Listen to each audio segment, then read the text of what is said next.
Today we have another great lineup for you. We had Ridhima Parvathaneni. Hopefully I didn't butcher that too much, but we'll see what happens. Without further ado, we welcome Ridhima to the show. You out there? Thank you. How are you?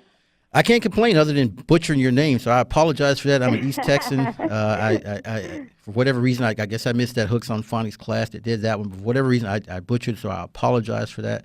And I It's a very apologize for. easy name, isn't it? I mean, it's not like something as generic as Ed, So, but it's obviously a lot better name than my name. But it is what it is. But thank you for joining us today. I'll go on. Thank you for having me. I'm excited. And well, we're excited to have you here. Talk to us a little bit today about Boon VR. Before you do that, though, tell me a little bit about yourself. So I graduated from University of Pennsylvania at Wharton Business School in 2013. Know it well. With a dual degree in systems engineering and business management, and also some fraternity work and some partying. Got those in as well. I went back to India to my family business, and I started a new division there called the Free Trade Zone. That crossed the 1 million revenue mark in less than 2 years. Now it makes about 3.5 million annual revenues. Very successful. But my ultimate dream was always immersion technology. It was always to bridge the gap between people and information in almost like a teleportative, magical way. And I've been following that technology since a long time now. And this is the era. This is the time when that technology is commercially viable. So it's a very exciting time for all of us like me. Well, I'm glad to hear that. One thing that I find interesting about VR and AR is the fact that going forward, what it does is it makes the training process a lot cleaner and a lot more efficient. Talk to us a little bit about how your version of virtual or augmented reality works in the medical training field. Yes, so because of my background in medicine in terms of my family network, and also UPenn has a big hospital there, I was always exposed to the fact that the medical training for doctors and nurses was quite broken in a way that they had to fly down to workshops every time they had to learn a new procedure.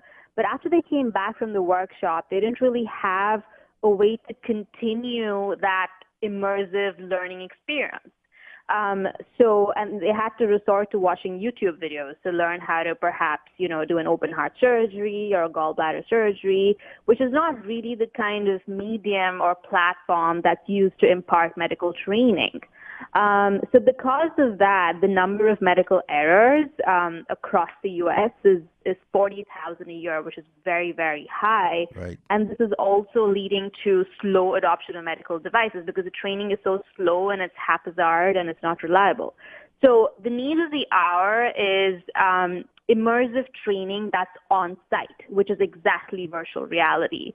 It can, doctors can access it anytime, anywhere with their mobile phones, a virtual reality headset, and they plunge into a real case. They feel transported. They feel like they're in that operating room with that other doctor and the other team watching how that medical device is being implemented. And they can watch it repeatedly again and again, so to speak, visit that operating room again and again in their own convenience. And because of this repeated, reliable training, the confidence increases, the teamwork ability, the skill increases, and because of that, the number of errors, the slow adoption of devices comes down, and that's what we're looking for. Right. Well, there's only so many cadavers you can play with as far as medical training is concerned. I think that the VR side of it is obviously a place of significant growth when you look at essentially being able to process and practice the procedure literally as it happens with the human body. So give us a little bit more idea about how, virtual reality for medical device companies actually comes into play. You mentioned, the use of it, but, how do you see the adoption rate? Yeah, so for medical device companies, training is everything because after they get the FDA process, they have to train doctors to be able to sell the devices. Without training, there's no sales. And so currently, because of this old workshop model, they're not able to convert too many doctors, even to great life-saving devices, because doctors don't find time to keep coming to these workshops. So they have to have a light technology or a remote technology that they can deploy directly, real time, to doctors across the world so they can spread the knowledge about their device at once and get all these doctors converted to using it. If they can do that, which is why the adoption rates of devices right now are slowing down, they're slower and slower. But with virtual reality, something maybe that could take about 3 months to never of a device getting adopted can be almost halved because of that, and our pilots have proven that. Well, obviously, the immersion rate when you look at VR technology versus other technology when it comes to training is very important. Why is that type of immersion really needed as far as the industry is concerned? I know you kind of spoke to some of the conveniences there, but a couple of questions there. Why is that immersion needed so much? And I guess how is your team best positioned to take advantage of it? Yeah, so that's a good question. Why immersion is needed? There's a subjective answer and there's an objective answer. The subjective answer is most of these medical procedures involve teamwork. And the team is in the 360 space. The nurse is on the right, the anesthesiologist is on the left, the operator is in the center. And so you really need a 360 view to understand what each one of them is doing. In a two-dimensional video, there's a physical limitation. If you want to look at what everyone is doing, you have to zoom out. If you zoom out, you're not going to see the details of what each one of them is doing. If you zoom in to see the details of what one person is doing, you lose the 360 overall effect. So there's no way that you can amply learn teamwork in a two-dimensional video. But in a 360 virtual reality experience, you have to, and you can absolutely see what each one of them is doing just by turning your head, and you feel like you're right next to them.